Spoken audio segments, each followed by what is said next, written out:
الحمد لله وكفى والصلاة والسلام على من لا نبي بعده.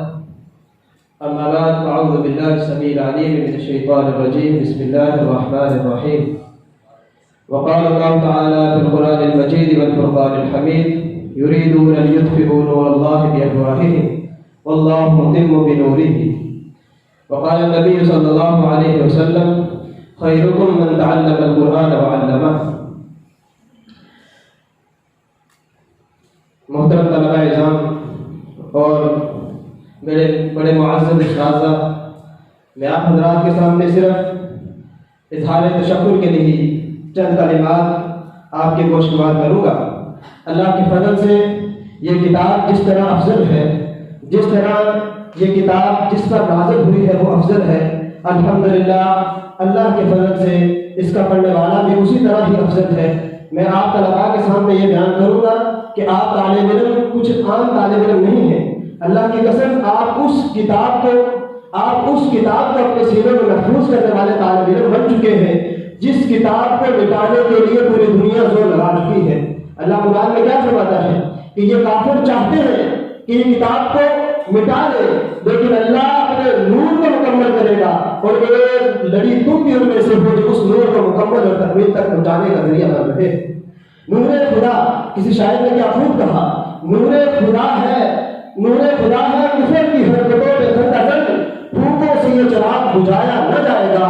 اللہ کی قسم یہ کتاب جن سینے میں محفوظ ہو جاتی ہے وہ سینے بھی بڑے بابرکت ہے. اسی کے ساتھ ایک حدیث سے استدلال کیا جائے گا کہ نبی علیہ السلام نے فرمایا: من دل علی خیر فلہ مثل اجر فاعلہ. جس طرح ایک نیکی کرنے والے کو ثواب ملتا ہے، اسی طرح اس نیکی کی رہنمائی کرنے والے کو بھی ثواب ملے گا. آپ استاد اکرام اللہ کی قسم دنیا کے عزیز ترین اور معزز اور بہترین استاد ہیں. ان کے مقابلے میں کوئی دنیا کا استاد، کوئی دنیا کا بڑے سے بڑا لیڈر نہیں آ سکتا. جس طرح ان طلباء اعزام کو قیامت کے دن پکارا جائے گا، انشاءاللہ تمہیں بھی پکارا جائے گا. انہیں ایک آواز آئے گی، اس کے مقابلے میں تمہیں لاکھوں آوازیں آئیں گی. ان کے والدین کو ایک تاج پہنایا جائے گا، اللہ کی قسم اس کے مقابلے میں تمہیں ہر والد کے بدلے میں، ہر والدہ کے بدلے میں تمہیں ایک ایک تاج انشاءاللہ پہنایا جائے. میں آج اس جامعہ اور اس خطبی استادوں کے سامنے اپنے جذبات کا اظہار ان لفظوں کے ساتھ کروں گا: اے اللہ اس مدرسے کو اور ان استادوں کو اور ان طلباء اعزام کو دن دگنی رات چگنی ترقی عطا فرما. اے اللہ انہیں حاسدوں کے حسد سے محفوظ فرما.